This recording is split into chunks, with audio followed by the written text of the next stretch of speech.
everyone, my name is Katie and I make book-related videos every single Wednesday, or videos that are completely unrelated to books like I'm doing right now. I don't know why I even said that intro. But today I'm very excited because I'm going to be announcing the start of a brand new series. Generally, because I don't have a ton of free time, I make one video every Wednesday and 99% of the time it's book-related. So some of you guys might be aware, but I got my bachelor's in psychology and right now I'm getting my master's in industrial organizational psychology, which a lot of people haven't heard of, and it's very difficult to describe, so I'll put a link to the Society for Industrial Organizational Psychology down below if you want to read more about it. But essentially think of it as business psychology. So you're applying psychological principles to the workplace to improve it at both the individual and organizational level. So I have always wanted to do some kind of psychology related videos on my channel, but I just couldn't think of a clear way how it would relate to books. And then I realized, let's just stop trying to make it relate to books. So I post one video a week every single Wednesday, so 4 videos a month. So I've decided that one out of those 4 videos, so every 4th video, is going to be part of this series, which I'm calling Psych Pop. But this series is going to be anything related to psychology. Like today's video is going to be much more vlog style, filming me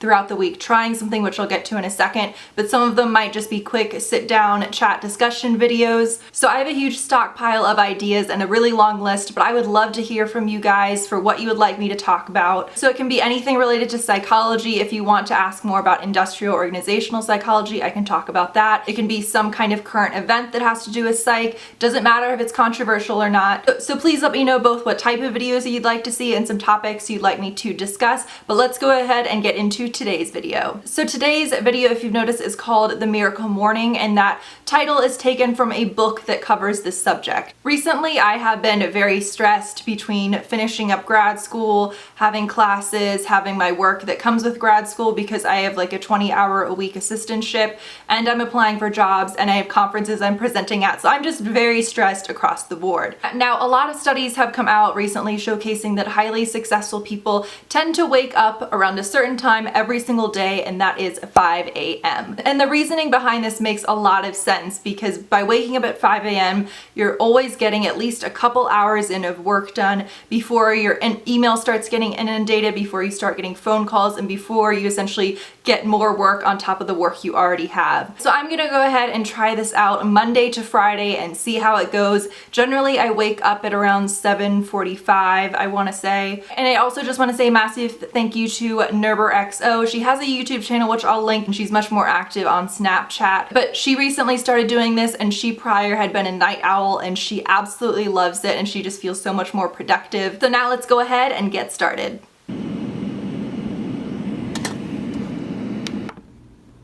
Good morning, everyone. So I think every single morning I'm gonna rate how I feel on a scale of 1 to 5 just to track if I start feeling any better, but it's currently 6:45 because I was planning on vlogging right when I woke up, but that was just not gonna happen. I felt like a train wreck. I felt like probably a 1 out of 5. So instead I had a bunch of coffee and got ready, and now I'll film. But I think that was a combination of me not being able to fall asleep until really late. I think it was 12:30 or 1, and then my alarm goes off at 5, and my brain knows that I don't technically need to wake up for another 3 hours, so it's just telling me to go back to sleep. I tend to get a lot of sleep anxiety. I'm just a bad sleeper in general. That's why the thing you saw me turn off in the morning was my white noise machine, which I'm obsessed with. I've had that for 3 years now, and it has just saved me time and time again. But yeah, now it's not even 7 a.m. and so I have 3 extra hours to get a bunch of work done. So I'm gonna probably have a second cup of coffee now. I probably shouldn't, but I feel like if I don't, my body's just gonna send me right back to my bed. It is day 2 of the Miracle Morning, and it's currently also 9 p.m. I didn't actually forget to vlog this morning. It was just that I had a presentation that morning in class, and I'm sure you guys are the same way, a lot of you, where that's just all you can think about, so just vlogging was not gonna happen. So I was on campus 8:30 a.m. to 8:30 p.m. today, so I am just completely brain dead, and the thought of waking up at 5 a.m. tomorrow is not very promising for me. So I will say, although I'm much more tired going throughout all of this, I'm also much more relaxed, and it's so nice going to bed, not having to do work for the 2 hours straight prior to that. My evenings are much more relaxing. But I'm going to go to bed, and I will see you guys, I guess, in what, like 8 hours. I can't do math right now. Bye. Good morning. So it is Wednesday, day 3, and getting up earlier has already gotten so much easier. I'm in the car just waiting for it to heat up before I head to class. The only main negative I would say is just how it impacts trying to plan activities around going to bed earlier, because I am doing this whole week.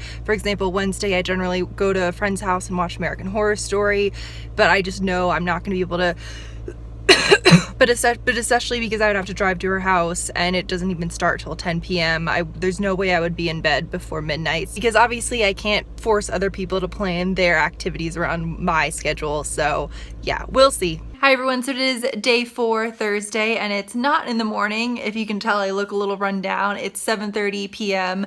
I just finished eating a little bit, and by a little bit I mean half of a large Pizza Hut pizza. But this morning unfortunately did not go well in terms of waking up at 5 a.m. every day. I think the lack of sleep is starting to catch up with me, because I will say I have actually loved waking up at 5 a.m. but one thing I don't know if I've explained so far is I get a lot of anxiety when I know I only have a certain amount of time to sleep. And so if I'm getting in bed at 10 o'clock and I'm just counting down the hours, okay, now I only have 6 hours to sleep, now I only have 5 hours to sleep, I just get really anxious. So that's what happened last night. So I didn't fall asleep till like 1 a.m. and then there was just no way I was getting up at 5. Also, I kind of like this angle for videos because you get the bookshelf, you get to see my skull vanity picture thing, and you get to see the maps. So I don't know, let me know what you guys think about that, but I will see you tomorrow morning. Hello everyone, so it is Friday and day 5 in the final day of this entire series. So I actually got up at 5 a.m., got ready, filmed the intro to this whole series, so if I'm wearing the same thing, that's why. So yeah, it's not even 8 a.m. and I've already filmed a video and gotten ready, so really productive so far. And so as this is the final day, I wanted to do sort of a wrap up about how all of this went and if I'm gonna continue doing this in the future. So I have some little pros and cons listed here, and I'll start off with the cons. But the first con I think I've talked about before, and that's the difficulty in doing this and wrapping it around and accommodating other people's schedules, because if people want to do something late at night and then I'm not getting home until midnight, waking up at 5 a.m. is going to be really hard. The lighting was getting really awful, so I had to move. But for the pros, I can definitely see now and understand why people say this gets so addictive so quickly. I can imagine that if I were to wake up at 8 or 9 in the morning, that I would just feel so wasteful and as if I didn't get anything done. And the main pro throughout all of this was that it definitely did decrease my stress so much. I just felt so much more productive, I got so much more done, and even though I did have anxiety about having to wake up early, I was falling asleep relatively stress-free, which was really nice. So now the main question is, am I going to keep doing this in the future? And one of the interesting things throughout all of this was how quickly your perspective and mentality can change. So I used to think waking up at say 7 o'clock was early, and now I view that as sleeping in. So I think in the future I'm probably going to wake up at 5:45 or 6, because that doesn't seem unreasonable at all now. That seems like a perfectly normal time to wake up. So in the end, I would highly recommend trying this out, but make sure you pick a week where you know you can get to bed at a decent time. If you already have plans with your friends where you know you're going to be staying out a few nights of the week, don't pick that week to do this. But I hope you guys enjoyed this video, and again, please let me know which future videos you would like me to film for my Pop Psych series. No, Psych Pop, whatever, it doesn't matter. So please let me know which other videos you'd like me to film, and I'll see you guys soon. Bye.